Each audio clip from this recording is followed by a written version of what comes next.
Enquanto muita gente diz que moda não é arte, a Semana de Alta Costura vem todo ano para provar o quão artístico um desfile pode ser. Oi, eu sou a Maria, eu tenho um blog de moda, cultura e comportamento e eu vou falar as melhores partes da Semana de Alta Costura de Inverno de 2026. Para quem não conhece como funciona a alta costura, basicamente a gente tem dois grandes momentos de desfile no ano, que é o pré-à-porter, as marcas fazem as roupas que vão direto para as lojas, ou seja, prontas para vestir, e a alta costura.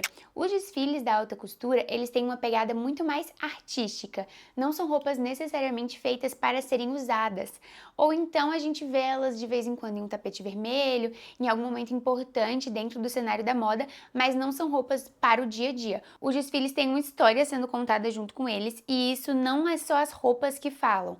A música, a sequência, o cenário, a expressão facial das modelos, tudo colabora para passar uma mensagem e os diretores criativos de cada marca têm o desafio de passar uma mensagem que tem a ver com a história dele e também com a história da marca que ele está representando. Uma das coisas que eu mais gostei foi a natureza presente dentro das roupas.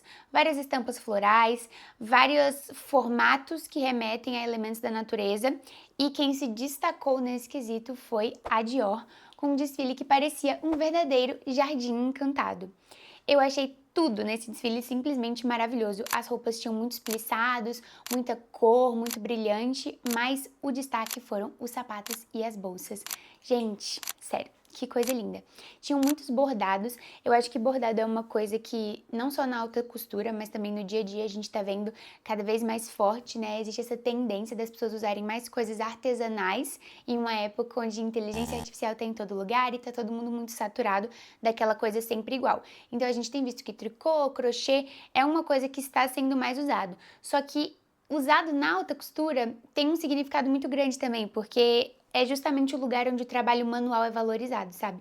Então, esses sapatos bordados, eles provavelmente tiveram horas de trabalho e tem um detalhe muito bonito em tudo, sabe? Essa bolsa aqui pintada à mão é uma verdadeira obra de arte e pra mim deveria estar em um museu, assim como vários quadros. Pra mim, uma das coisas que o Jonathan Anderson faz com excelência é valorizar a silhueta feminina de uma forma em que as roupas ainda são confortáveis e priorizam literalmente o conforto daquelas mulheres. Então a gente não vê as modelos em uma coisa que prende elas, mas ao mesmo tempo elas estão muito bonitas, as roupas são fluidas, são de verdade, parece que é tudo mágico. Também na mesma pegada de valorização da natureza, a gente tem o desfile da Chanel, que foi, sem sombra de dúvidas, o meu favorito. Chanel meets Fairy Tale, um desfile inspirado nos contos de fadas e na história da Gabrielle Chanel, foi uma verdadeira peça de teatro com música, roupas e um cenário que parecia que as personagens estavam saindo de dentro de um livro encantado. O Mathieu Blazy fez esse desfile inspirado na vida da Gabrielle Chanel, que apesar de não ter sido um conto de fadas, teve sim seus vários desafios. Foi um livro do João e o Pé de Feijão encontrado no escritório dela e o João e o Pé de Feijão está presente no desfile em bolsas em formato de feijão, mas não para por aí, tem vestido do Lago do Cisne, roupa do espantalho do Mágico de Oz e eu, como grande fã do Mágico de Oz, fiquei simplesmente obcecada por esse look. Salto da galinha dos ovos de ouro, gente, não. Sério, isso é muito icônico. E até bolsa em formato de livro teve. Mas pra mim, o ponto alto desse desfile foi a trilha sonora. A gente começa com uma música completamente imersiva que te deixa ali dentro de um mundo encantado. E depois começa um áudio de uma mulher falando várias coisas do cotidiano. Tirar o casaco, colocar o casaco, acender a luz, buscar os filhos na escola, fazer almoço, sair com suas amigas. Ela começa a falar várias coisas que a gente faz todos os dias, enquanto as modelos continuam desfilando essas roupas encantadas e mágicas. Apron, arranging sweater, washing and drying hands, arranging sweater, turning light on, opening door, closing door, taking hat scarf. E a mensagem pra mim que fica é que a verdadeira magia de conto de fada é o dia a dia, é a magia de ter uma rotina e é uma mensagem muito linda pra se passar numa semana de moda com várias mulheres novamente usando roupas confortáveis e lindas e podendo se expressar. E eu acho que uma das maiores contribuições dele para a Chanel foi também trazer essa mulher um pouco mais bold, como se pode dizer, sabe? Uma mulher um pouco mais corajosa, uma mulher que ocupa espaço.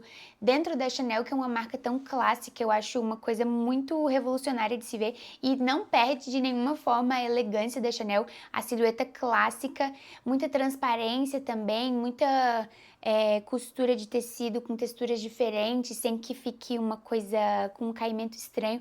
Tudo que ele faz me impressiona muito, mas me impressiona como ele consegue se ater ao que é o propósito e a cara da marca, mas ainda assim colocar muito dele, sabe? Foi um desfile simplesmente impecável e no final de tudo ainda tocou Kiss Me, que é uma das minhas músicas favoritas. Pra mim, fechou tudo com chave de ouro.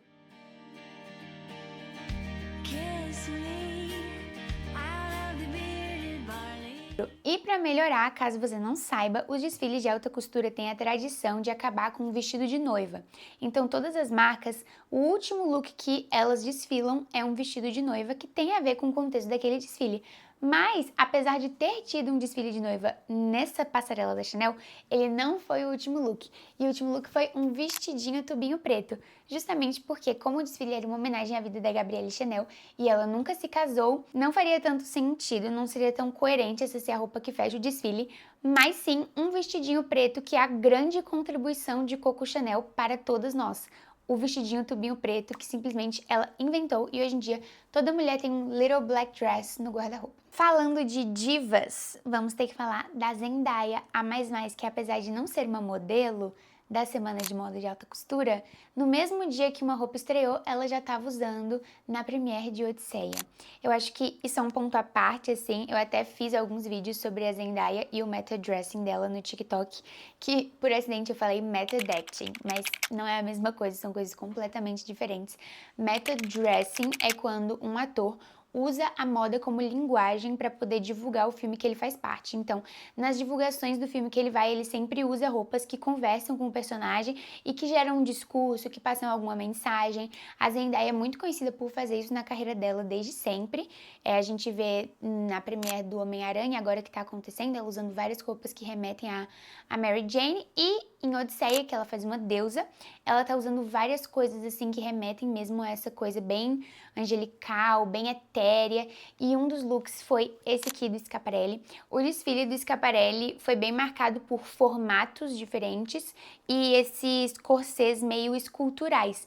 Então, eu acho que a moda dele tem bastante a ver com essa pegada mais escultural e nesse desfile foi bem forte. As cores não são tão vibrantes, mas assim, os formatos são, sabe? Eu acho que me lembra um pouco aquele áudio do TikTok, que se um outfit não for interessante pela cor, ele tem que ser pela textura, se não for pela textura, ele tem que ser pelo formato. Eu acho que o Schiaparelli, tipo, ganha muito no formato.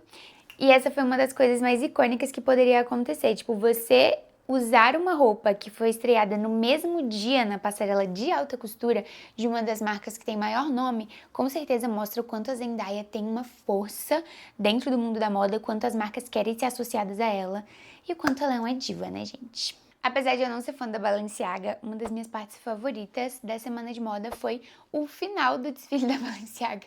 Não porque acabou, mas porque o comum é o diretor criativo da marca, quando acaba o desfile, ir lá agradecer, receber os aplausos. Mas uma coisa que foi muito legal no desfile é que entraram todos os estilistas do ateliê juntos para agradecer. O que é uma coisa que lembra a gente quantas pessoas estão por trás daquela passarela, que é um trabalho conjunto de muitos artistas, muitos profissionais, e eu achei algo muito legal de acontecer, principalmente no desfile da Balenciaga. Outra coisa que eu amei foi o desfile Baile de Máscaras do Eli Saab, ou Eli Saab, não tenho certeza como se pronuncia, mas foi um desfile muito interessante. Eu sou obcecada por baile de máscaras, assim, é o meu sonho fazer uma festa tema baile de máscaras. E além das roupas serem muito lindas, eu achei um tema muito interessante. Ele é meio sexy, ele é meio misterioso, mas ao mesmo tempo tem uma elegância ali, sabe? Que as roupas, elas parecem saídas de um filme mágico também. Eu acho que aquela coisa meio mágica estava presente em vários desfiles esse ano.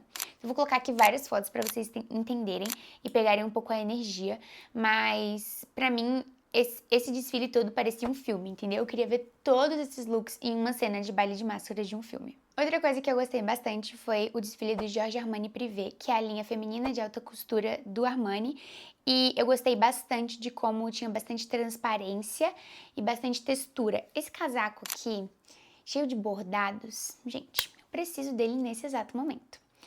E eu gosto muito também dos formatos. Eu acho que os formatos foram bastante usados, assim como no Schiaparelli, como a gente não tinha tantas cores diferentes, os formatos e as texturas foram bem exploradas e eu achei um desfile muito coerente, assim, muito bonito. Esses foram os meus detalhes favoritos da semana de moda de alta costura de inverno de 2026.